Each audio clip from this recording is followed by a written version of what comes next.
உலகின் மிகப்பெரிய ஜனநாயக நாடான இந்தியாவில் நடக்கவுள்ள 17வது மக்களவைத் தேர்தல் செய்திதான் இந்தியா இந்த வாரம் நிகழ்ச்சியை முழுமையாக ஆக்கிரமித்துக் கொண்ட அம்சம் எனலாம். தேர்தல் தேதி அறிவிப்பு, நடத்தை விதிகள் அமல், தேர்தல் ஆணையத்தின் கண்டிப்பு, பிரதமர் நரேந்திர மோடியின் அழைப்பு, தமிழ்நாட்டில் ராகுல் காந்தி, கட்சிகள் தொகுதி ஒதுக்கீடு, இன்னும் பல முக்கிய நிகழ்வுகள் இந்தியா இந்த வாரம் நிகழ்ச்சியில் இடம்பெற்றுள்ளன.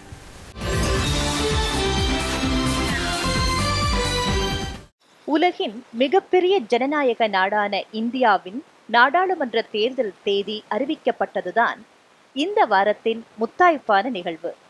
இந்த தேர்தல் திருவிழா ஏப்ரல் 11ஆம் தேதி தொடங்கி மே 19ஆம் தேதி வரை 7 கட்டங்களாக நடைபெறும் என்று தலைமை தேர்தல் ஆணையர் சுனில் அரோரா புதுதில்லியில் அதிகாரப்பூர்வமாக அறிவித்தார். இப்படி 7 கட்டங்களாக நடக்கும் தேர்தலில் பதிவாகும் வாக்குகளின் எண்ணிக்கை மே 23ஆம் தேதி தொடங்கி அன்றே முடிவுகள் வெளியிடப்படும் என்பதும் அவரது அறிவிப்பு. தலைமை தேர்தல் ஆணையர் அறிவித்த 7 கட்ட வாக்குப்பதிவு விவரம். முதல் கட்டம் ஏப்ரல் 11. ஆந்திரா, அருணாச்சல பிரதேசம், அஸ்ஸாம், பீகார், மகாராஷ்டிரா உட்பட 20 மாநிலங்களில் 91 மக்களவை தொகுதிகள். இரண்டாம் கட்டம் ஏப்ரல் 18. தமிழ்நாடு உட்பட 13 மாநிலங்களில் 97 தொகுதிகள். மூன்றாம் கட்டம் ஏப்ரல் 23. 14 மாநிலங்களில் 115 தொகுதிகள். நான்காம் கட்டம் ஏப்ரல் 29. 9 மாநிலங்களில் 71 தொகுதிகள். ஐந்தாம் கட்டம் மே 6. 7 மாநிலங்களில் 51 தொகுதிகள். ஆறாம் கட்டம் மே 12. 7 மாநிலங்களில் 59 தொகுதிகள். ஏழாம் கட்டம் மே 19. 8 மாநிலங்களில் 59 தொகுதிகள். வாக்கு எண்ணிக்கை மே 23ஆம் தேதி.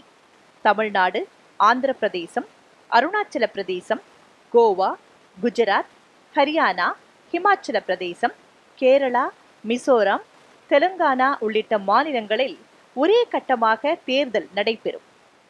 தேர்தல் தேதிகள் அறிவிக்கப்பட்டு விட்டபடியால் தேர்தல் நடத்தை விதிமுறைகள் உடனடியாக அமலுக்கு வருகிறது. தேர்தல் தேதிகளை முடிவு செய்வதற்கு முன் எல்லாவிதமான அம்சங்களும் ஆய்வுக்கு எடுத்துக் கொள்ளப்பட்டன என்றும், அனைத்து மாநிலங்கள் மற்றும் யூனியன் பிரதேசங்களில் தேர்தல் ஆணையர்கள் ஆய்வுக் கூட்டம் நடத்திய பிறகே தேர்தல் தேதிகள் முடிவு செய்யப்பட்டது என்றும் அவர் கூறினார். இந்தியாவின் தேர்தல் எவ்வளவு பிரம்மாண்டமானது என்பது அவரது அறிவிப்பிலிருந்து வெளிப்பட்டது. மொத்த வாக்காளர் எண்ணிக்கை 90 கோடி பேர். 18 முதல் 19 வயதிற்குட்பட்ட வாக்காளர்கள் 1,50,00,000 பேர். நாடு முழுவதும் அமைக்கப்படும் வாக்குச்சாவடிகள் எண்ணிக்கை 10 லட்சம். 90% மேற்பட்ட வாக்காளர்களுக்கு வாக்காளர் அடையாள அட்டை வழங்கப்பட்டு விட்டது. இவையும் தலைமை தேர்தல் ஆணையரின் அறிவிப்புதான். இந்த தேர்தலை பொறுத்தவரை புதிய அம்சம் ஒன்றையும் அவர் அறிவித்துள்ளார். வாக்களிப்போர் யாருக்கு வாக்களித்தோம் என்பதை அறியும் வசதி இதுவரை இல்லாமல் இருந்தது. இந்த வசதியுடன் கூடிய வாக்குப்பதிவு எந்திரங்கள் அனைத்து வாக்குச்சாவடிகளிலும் பயன்படுத்தப்படும். தலைமை தேர்தல் ஆணையரின் அதிகாரப்பூர்வ அறிவிப்பில் இவை முக்கியமானவை. மக்களவை தேர்தலுடன் ஆந்திர பிரதேசம், அருணாச்சல பிரதேசம், ஒடிசா, சிக்கிம் ஆகிய மாநில சட்டப்பேரவைகளுக்கும் இதே காலத்தில் தேர்தல் நடைபெறும் என்பதும் அவரது அறிவிப்பில் முக்கியமானது.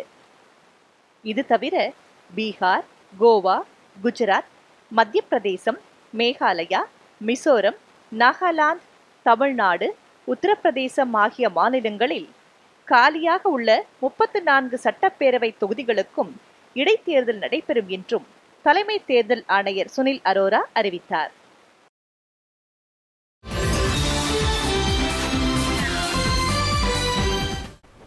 மக்களவை தேர்தலுக்கான தேர்தல் அட்டவணை அறிவிக்கப்பட்டதை அடுத்து தேர்தல் நடத்தை விதிமுறைகள் உடனடியாக அமலுக்கு வருவதாகவும் தலைமை தேர்தல் ஆணையர் அறிவித்தார். அந்த நடத்தை விதிகள் என்ன? வாக்காளர்களை கவரக்கூடிய எந்த ஒரு கொள்கை முடிவையும் மத்திய, மாநில அரசுகள் அறிவிக்கக்கூடாது. சமூக ஊடகங்களில் விளம்பரம் செய்வதற்கு முன்பாக அனைத்து அரசியல் கட்சிகளும் தேர்தல் ஆணையத்திடம் அனுமதி பெற வேண்டும். வேட்புமனு தாக்கல் செய்யும் வேட்பாளர்கள் தங்களுடைய சொத்து பட்டியல் உள்ளிட்ட அனைத்து விவரங்களையும் தேர்தல் ஆணையத்திடம் தாக்கல் செய்ய வேண்டும். நள்ளிரவு 10 மணி முதல் காலை 6 மணி வரை பிரச்சாரம் மேற்கொள்வது, ஒலிபெருக்கியை பயன்படுத்துவது கூடாது. இந்த விதிமுறைகளை மீறுவோர் மீது கடும் நடவடிக்கை எடுக்கப்படும். இவையெல்லாம் தேர்தல் நடத்தை விதிமுறைகள். இந்த தேர்தல் நடக்கும் காலகட்டத்தில் மற்றொரு முக்கியமான அம்சத்தையும் கணக்கில் எடுத்துக்கொண்டு அரசியல் கட்சிகளுக்கு தேர்தல் ஆணையம் கடிதம் எழுதியுள்ளது. ஜம்மு காஷ்மீர் புல்வாமா சம்பவத்தை அடுத்து இந்திய விமானப்படை விமானங்கள் நடத்திய தாக்குதலையும் இராணுவ வீரர்களின் துணிவையும் தேர்தல் பிரச்சாரத்திற்கு சில கட்சிகள் பயன்படுத்துவதாக எழுந்த குற்றச்சாட்டை அடுத்து இந்த கடிதம் அனுப்பப்பட்டுள்ளது. அதன்படி அரசியல் கட்சிகளின் விளம்பரங்களில் பாதுகாப்பு படையினரின் படங்களை பயன்படுத்தக்கூடாது. பாதுகாப்பு படையினரின் புகைப்படங்கள் இடம்பெறும் வகையில் விளம்பரங்களை வெளியிடக்கூடாது. பாதுகாப்பு படையினர் தொடர்பான நிகழ்ச்சிகளின் படங்களையும் பயன்படுத்தக்கூடாது. இது போன்ற நிகழ்வுகளை அரசியல் கட்சிகள் தவிர்க்க வேண்டும். இவை அனைத்தும் தேர்தல் ஆணையம் கண்டிப்பாக தெரிவித்துள்ள நிபந்தனைகள்.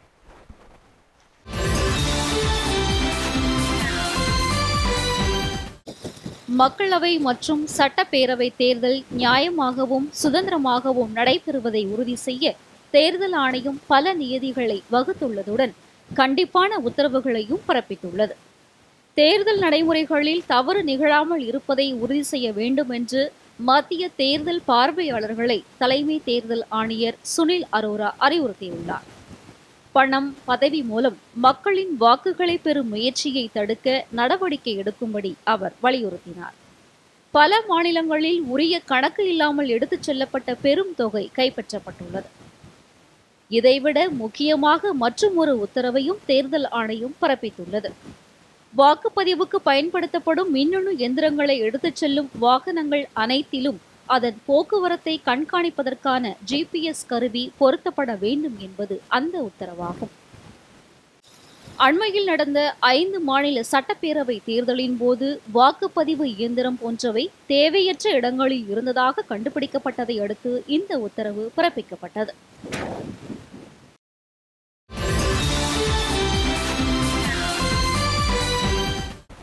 மக்களவை தேர்தலுடன் தமிழ்நாடு சட்டப்பேரவையில் காலியாக உள்ள 21 தொகுதிகளுக்கும் சேர்த்து இடைத்தேர்தல் நடத்தப்பட வேண்டும் என்று அநேகமாக எல்லா கட்சிகளுமே வலியுறுத்தி வரும்போது 18 தொகுதிகளுக்கு மட்டுமே இடைத்தேர்தல் நடத்தப்படும் என்று தமிழக தலைமை தேர்தல் அதிகாரி சத்யபிரதா சாஹூ அறிவித்தார்.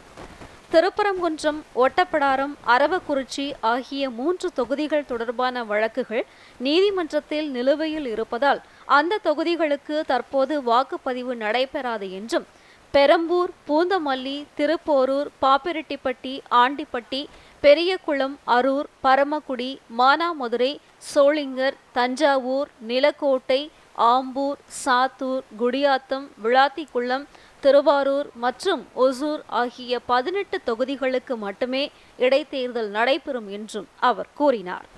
தமிழகத்தில் தேர்தல் நடத்தை விதிகளை பின்பற்றுவது குறித்து அனைத்து கட்சி பிரதிநிதிகளுடன் தமிழக தலைமை தேர்தல் அதிகாரி ஆலோசனை நடத்தினார். தேர்தல் விதிகளை அரசியல் கட்சிகள் தீவிரமாக கடைபிடிக்க வேண்டும். செலவு கணக்குகளை ஒவ்வொரு வேட்பாளர்களும் முறைப்படி பராமரிக்க வேண்டும். கட்சி சார்ந்த வேட்பாளர் செலவு மற்றும் கட்சி சார்ந்த தேர்தல் செலவு பற்றிய கணக்குகளும் முறைப்படி பராமரிக்கப்பட வேண்டும் என்பது அவரது கண்டிப்பான உத்தரவு. வழக்கு காரணமாக தேர்தல் நடத்தப்படாத 3 சட்டமன்ற தொகுதிகள் குறித்து உயர்நீதிமன்ற முடிவு தெரிந்த பிறகே தேர்தல் நடத்துவது குறித்து பரிசீலிக்கப்படும் என்று செய்தியாளர்களின் கேள்விக்கு அவர் பதிலளித்தார். மதுரையில் சித்திரை திருவிழா நடப்பதால் ஏப்ரல் 18 மதுரை தொகுதியில் தேர்தல் நடத்துவது மக்கள் வாக்களிப்பதற்கு ஏற்புடையதாக இருக்காது என்று சில கட்சிகளும் அமைப்புகளும் கூறி வருவது பற்றிய கேள்விக்கு மதுரை தொகுதிக்கு தேர்தல் நடத்துவது குறித்து அந்த ஆட்சியரிடம் அறிக்கை கேட்டுள்ளதாக தலைமை தேர்தல் அதிகாரி பதிலளித்தார். தேர்தல் தேதி அறிவிக்கப்பட்டு விட்டதால் அமைச்சர்கள், சட்டமன்ற, நாடாளுமன்ற உறுப்பினர்கள் அரசு வாகனங்களை பயன்படுத்தக்கூடாது. வேட்பாளர்கள் சமூக வலைதளங்களில் பிரச்சாரம் செய்தாலும் அவற்றை தேர்தல் சார்ந்த பணிகளுக்கு பயன்படுத்தினாலும் தேர்தல் ஆணையம் கண்காணிக்கும் என்பதும் தலைமை தேர்தல் அதிகாரியின் கண்டிப்பான உத்தரவாகும்.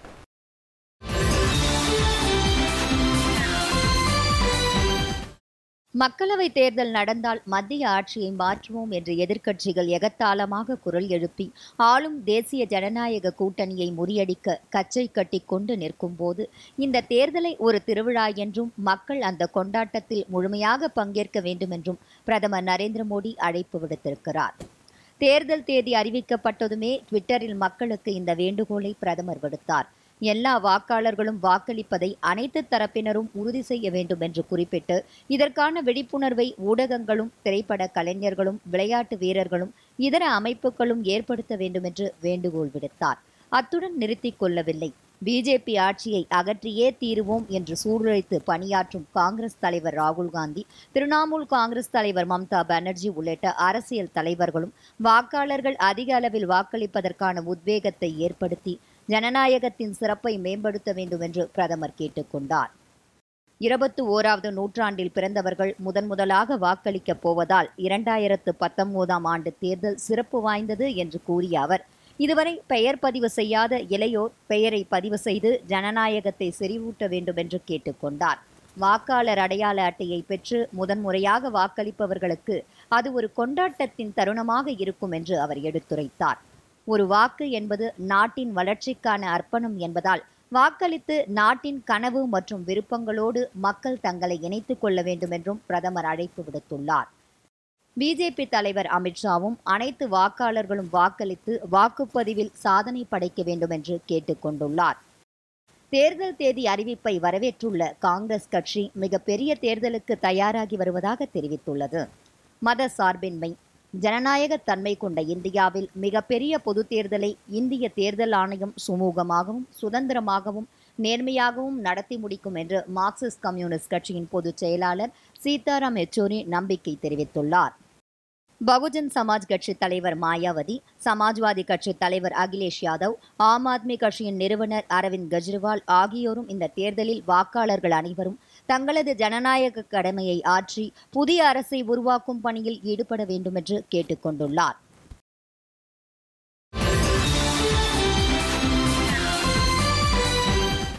மக்களவை தேர்தலையொட்டி காங்கிரஸ் கட்சியின் தலைவர் ராகுல் காந்தி மேற்கொண்ட தமிழக பயணம் அவரை பற்றி தமிழ்நாட்டு மக்களிடையே நிலவி வந்த கருத்தை முற்றிலுமாக மாற்றிவிட்டது என்று கூறலாம்.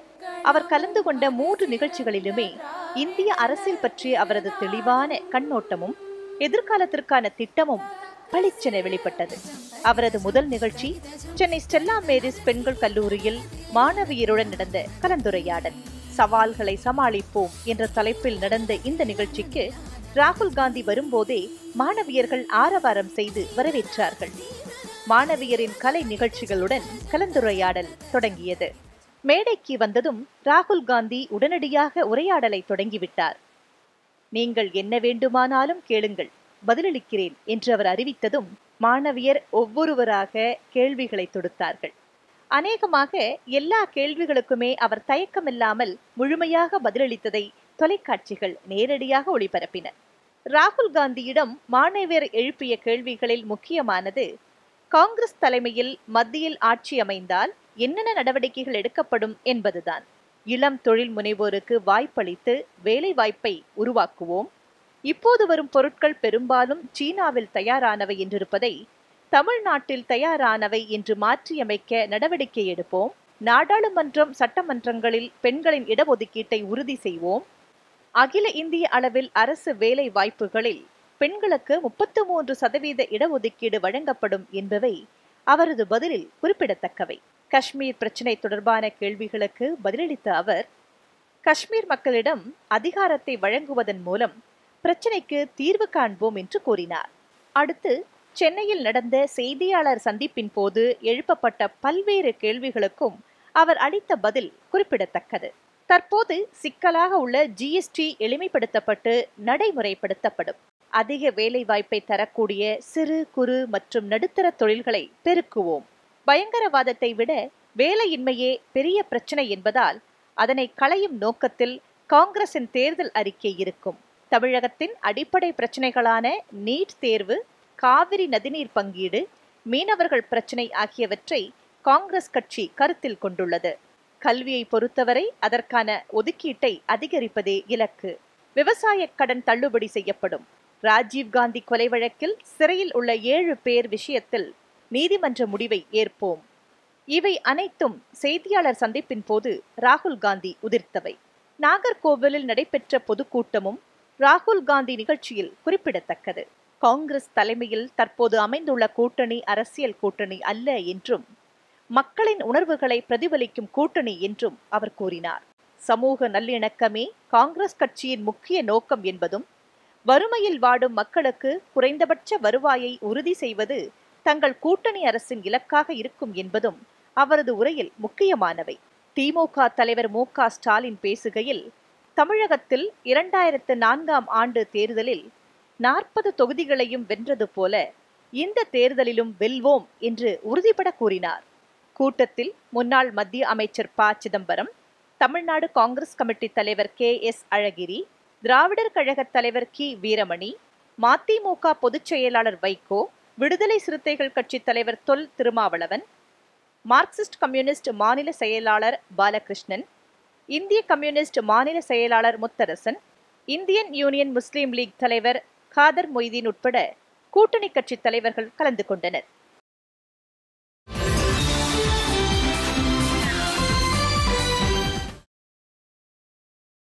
தேர்தல் பரபரப்பு தொடங்கிவிட்ட நிலையிலும் தேசப்பிதா மகாத்மா காந்திக்கு அரசியல் கட்சிகள் தங்களின் மரியாதையை செலுத்த தவறவில்லை. மகாத்மா காந்தி உப்பு சத்தியாகிரகம் நடத்திய 89வது ஆண்டு தினத்தில் அவர் உப்பு சத்தியாகிரக யாத்திரை நடத்திய தண்டிக்கு பிரதமர் நரேந்திர மோடி சென்று தண்டி யாத்திரையின் நோக்கம், அது நடந்த விதம், அதில் சர்தார் வல்லபாய் பட்டேலின் பங்களிப்பு ஆகியவற்றை நினைவு கூர்ந்தார். உப்பு சத்தியாகிரகம் தொடர்பான கலை அருங்காட்சியகத்தை மக்கள் அனைவரும் பார்க்க வேண்டும் என்று கேட்டுக்கொண்டார். நாட்டில் ஏழ்மையை அகற்றி வளத்தை பெருக்கவே தமது அரசு அனைத்து நிலைகளிலும் செயலாற்றி வருவதாகவும் பிரதமர் கூறினார். மகாத்மா காந்தி தண்டி யாத்திரை நடந்த அதே நாளில் சர்தார் வல்லபாய் பட்டேல் தேசிய நினைவகத்தில் காங்கிரஸ் காரிய கமிட்டி கூட்டமும் நடைபெற்றது. அங்குள்ள சபர்மதி ஆசிரமத்திற்கு காங்கிரஸ் தலைவர் ராகுல் காந்தியும் மற்ற தலைவர்களும் சென்று அஞ்சலி செலுத்தினர். இக்கூட்டத்தில் ஐக்கிய முற்போக்கு கூட்டணி தலைவர் சோனியா காந்தி, முன்னாள் பிரதமர் மன்மோகன் சிங், காங்கிரஸ் முக்கிய தலைவர்கள் குலாம் நபி ஆசாத், பிரியங்கா காந்தி உள்ளிட்டோர் பங்கேற்றனர். குஜராத்தில் பட்டித்தார் இனத்தவருக்கு இடஒதுக்கீடு கோரி போராட்டம் நடத்தி அரசியல் பரபரப்பை ஏற்படுத்திய ஹர்திக் பட்டேல் அகமதாபாத் காங்கிரஸ் தேர்தல் பிரச்சார தொடக்க கூட்டத்தில் காங்கிரஸ் கட்சியில் இணைந்தது முக்கிய நிகழ்வாகும்.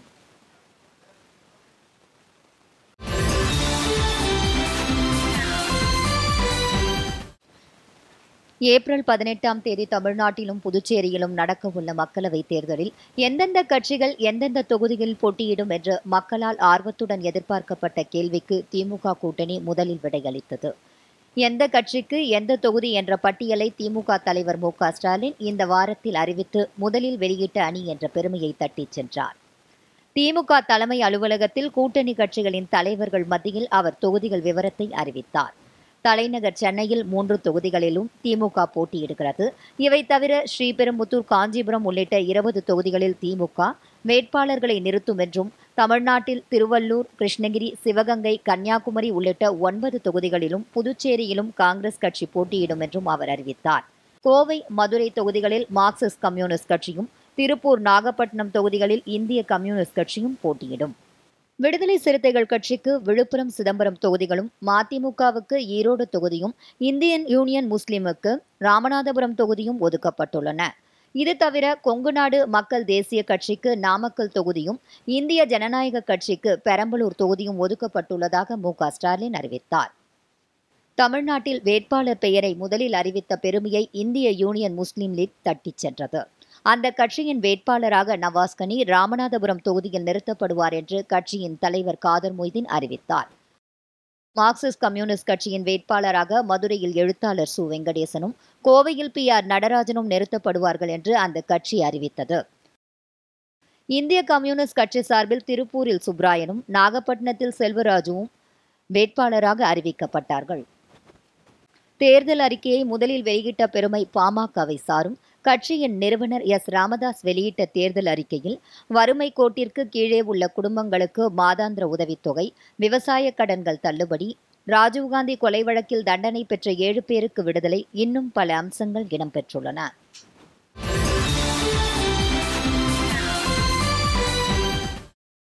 மக்களவைக்கும் தமிழக சட்டப்பேரவையின் 18 தொகுதிகளுக்கும் நடக்கும் தேர்தலில் எடப்பாடி பழனிசாமி பன்னீர்செல்வம் தலைமையிலான அஇஅதிமுகவுக்கு இரட்டை இலை சின்னம் ஒதுக்கப்பட்டதற்கு தடை விதிக்க முடியாது என்று உச்சநீதிமன்றம் மறுத்துவிட்டதும் இந்த வாரத்தின் முக்கிய நிகழ்வாகும். எடப்பாடி பழனிசாமி பன்னீர்செல்வம் அணிக்கு இரட்டை இலை சின்னம் ஒதுக்கப்பட்டதை ஆட்சேபித்து டிடிவி தினகரன் தரப்பில் டெல்லி உயர்நீதிமன்றத்தில் மனு தாக்கல் செய்யப்பட்டிருந்தது. டிடிவி தினகரன் தரப்பு மனுவை விசாரித்த நீதிமன்றம் அவரது கோரிக்கையை ஏற்க மறுத்துவிட்டது. இதை எதிர்த்து உச்சநீதிமன்றத்தில் தினகரன் மேல்முறையீடு செய்திருந்தார். டெல்லி உயர்நீதிமன்ற உத்தரவுக்கு இடைக்கால தடை விதிக்க வேண்டும் என்று கோரியிருந்தார். இதனை விசாரித்த உச்சநீதிமன்றம் எடப்பாடி பழனிசாமி பன்னீர்செல்வம் தலைமையிலான அஇஅதிமுகவுக்கு இரட்டை இலை சின்னம் ஒதுக்கப்பட்டதற்கு தடை விதிக்க மறுத்துவிட்டது. சென்னை ஆர்கே நகர் தொகுதி இடைத்தேர்தலில் வெற்றி பெற்ற குக்கர் சின்னத்தை இந்த தேர்தலிலும் தமக்கு ஒதுக்க வேண்டும் என்று தினகரனின் கோரிக்கை குறித்து பதிலளிக்கும்படி தேர்தல் ஆணையத்துக்கு உச்சநீதிமன்றம் உத்தரவிட்டது.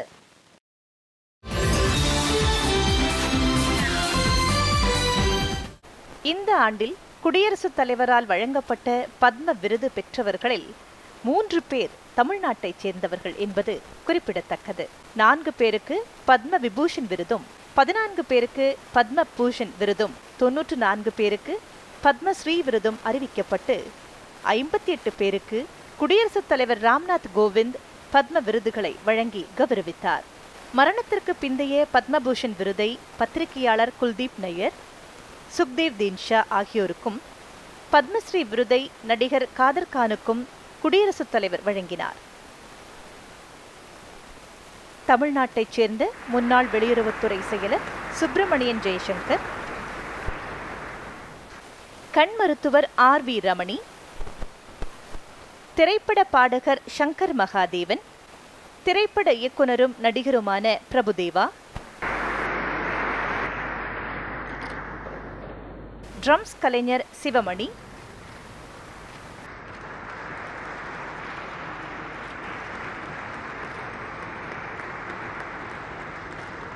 ஆன்மீகவாதி பங்காரு அடிகளார்,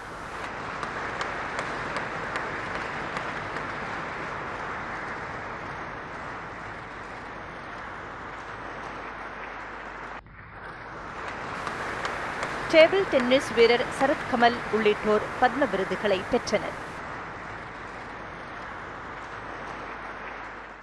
விருது வழங்கும் விழாவில் குடியரசு துணைத் தலைவர் வெங்கையா நாயுடு, பிரதமர் நரேந்திர மோடி மற்றும் முக்கிய பிரமுகர்கள் கலந்து கொண்டனர்.